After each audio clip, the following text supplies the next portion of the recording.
Good morning friend. आज हम Bihar police vacancy 2023 से रिलेटेड क्वेश्चन आंसर करेंगे।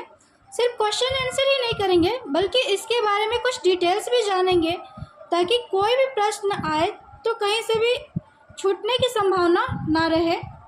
तो चलिए शुरुआत करते हैं क्वेश्चन से। पुराने लिच्छवी राज्य की राजधानी थी, तो पुराने लिच्छवी राज्य की राजधानी क्या थी? तो यह वैशाली थी। तो वैशाली के बारे में भी कुछ जाने। पुराने लिच्छवी राज्य की राजधानी वैशाली थी। पाटलिपुत्र उदयन अपने पिता अजातशत्रु की हत्या कर शासक बना। इसने गंगा तथा सोन नदी के संगम पर पाटलिपुत्र नगर को बसाया तथा अपनी राजधानी राजगृह से पाटलिपुत्र में स्थानांतरित की। आगे क्वेश्चन देखेंगे। पानीपत की तीसरी लड़ाई हुई थी, तो ये तीसरी लड़ाई कब हुई थी? 1761 में हुई थी, ये तो सब जानते हैं।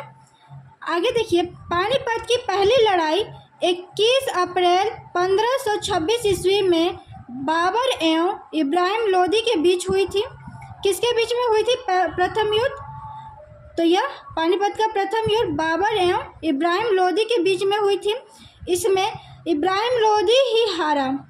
कौन हार गया था प्रथम युद्ध में? इब्राहिम लोदी हार गया था।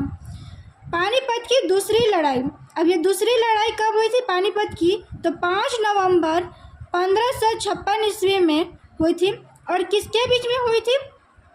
तो यह अकबर एवं हेमू के बीच में हुई थी, तो जिसमें हेमू की हार हुई थी।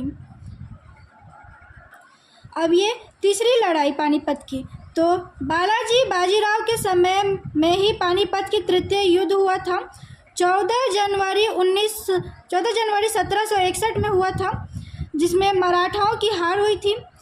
इस हार को नहीं सह पाने के कारण बालाजी की मृत्यु 1761 में हो गई थी। तो यहाँ से क्वेश्चन भी बन रहा है कि बालाजी की मृत्यु कब हुई थी? तो 1761 में भी मृत्यु हो गई थी। पानीपत के तृतीय युद्ध के समय ही इनकी मृत्यु हुई थी। नेक्स्ट क्वेश्चन देखेंगे। कनिष्क राजा थे, तो कनिष्क कहाँ के राजा थे? तो ये कुषाण वंश के राजा थे। कनिष्क कुषाण वंश का सबसे महान शासक था। कनिष्क ने 78 ईस्वी में शक संवत चलाया, जो उसके राज्यारोहण की तिथि थी। शक संवत भारत सरकार द्वारा प्रयोग में लाया जाता है। चौथी बौद्ध संगति कनिष्क के शासन काल में कुंडलावन यानी कश्मीर में वसुमित्र की अध्यक्षता में हुई थी। नेक्स्ट क्वेश्चन है, मुगल वंश की स्थापना भारत में हुई थी, तो कब हुई थी मुगल वंश की स्थापना? तो यह हुई थी 1526 में। मुगल वंश की स्थापना स्थापक बाबर था। जो मुगल वंश का स्थापक कौन था? तो यह बाबर था। इसकी स्थापना 1526 ईस्वी में हुई थी। पानीपत का प्रथम युद्ध 21 अप्रैल 1526 ईस्वी को हुई थी। बाबर और इब्राहिम लोदी के बीच हुई थी। थोड़ा सा देर पहले में हमने बताया था, जिसमें बाबर विजयी हुआ था और इब्राहिम लोदी हार गया था। आगे देखिए, थोड़ा सा क्वेश्चन रिलेटेड है। खानवा का युद्ध 17 मार्च 1526 ईस्वी में हुआ था, यानी कि पानीपत के प्रथम युद्ध के एक साल बाद ही ये खानवा का युद्ध हुआ था, 17 मार्च 1527 को। किसके बीच में हुआ था? तो बाबर एवं राणा सागा के बीच में हुई थी, जिसमें बाबर विजयी हुआ था। चेंद्री का युद्ध 29 जनवरी 1528 ईस्वी को हुई थी, जो मेदिनी राय और बाबर के बीच में हुई थी, जिसमें बाबर विजयी हुआ था। यानी लगातार ये विजेता बाबर ही होते चला जा रहा है। और घाघरा का युद्ध में भी बाबर ही विजेता है, जो कि घाघरा का युद्ध हुआ था 6 मई 1529 ईस्वी को। और किसके बीच में हुआ था?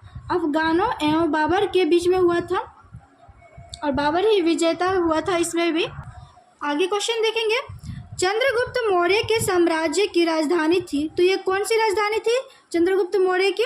तो यह पाटलिपुत्र थी। पाटलिपुत्र कोई बिहार मतलब पाटलिपुत्र बिहार के नाम से भी जाना जाते हैं आज की डेट में। तो मौर्य वंश का स्थापक चंद्रगुप्त मौर्य ही थे और चंद्रगुप्त मौर्य का जन्म 345 ईसा पूर्व में हुआ था। जस्टिन ने चंद्रगुप्त मौर्य को सेंड्रोकोटस कहा है, जिसकी पहचान विलियम जोन्स ने चंद्रगुप्त मौर्य से की है। ध्यान दीजिएगा, यहाँ पे क्वेश्चन एक बन जाता है कि मगध की राजधानी क्या थी, तो यह थी गिरिब्रज यानी राजगिरी थी। द्वितीय बौद्ध संगीति 383 ईस्वी पूर्व में वैशाली में हुई थी। अध्यक्ष थे सबाकामी। शासनकाल था कालाशोक का। और आप जानते हैं कि बौद्ध धर्म के स्थापक गौतम बुद्ध को बोध गया में ज्ञान प्राप्ति हुई थी और इसके स्थापक गौतम बुद्ध ही थे बौद्ध धर्म के स्थापक। आगे क्वेश्चन देखिएगा, अशोक महान पुत्र था, तो अशोक किसका पुत्र था, तो बिंदुसार का पुत्र था। अशोक महान बिंदुसार के पुत्र थे। अशोक की माता का नाम सुभद्रांगी था। अशोक 269 ईस्वी पूर्व में मगध की राजगद्दी पर बैठा, यानी मगध की राजगद्दी पर बैठ गया था। राजगद्दी पर बैठने के समय अशोक अवंती यानी कि उज्जैन का राज्यपाल था। उस समय उज्जैन का राज्यपाल था। आगे देखिए, ब्राह्मो अभिलेख में अशोक ने स्वयं को मगध का राजा बताया है। पुराणों में अशोक को अशोकवर्धन कहा गया है। भारत में शिलालेख का प्रचलन सर्वप्रथम अशोक ने किया है। शिलालेख का पहले जो प्रचलन किया था, यानी सबसे पहले वो अशोक ने ही किया था। अशोक के शिलालेखों में ब्राही, खरोष्टी, ग्रीक एवं अरमाइक लिपि का प्रयोग हुआ है।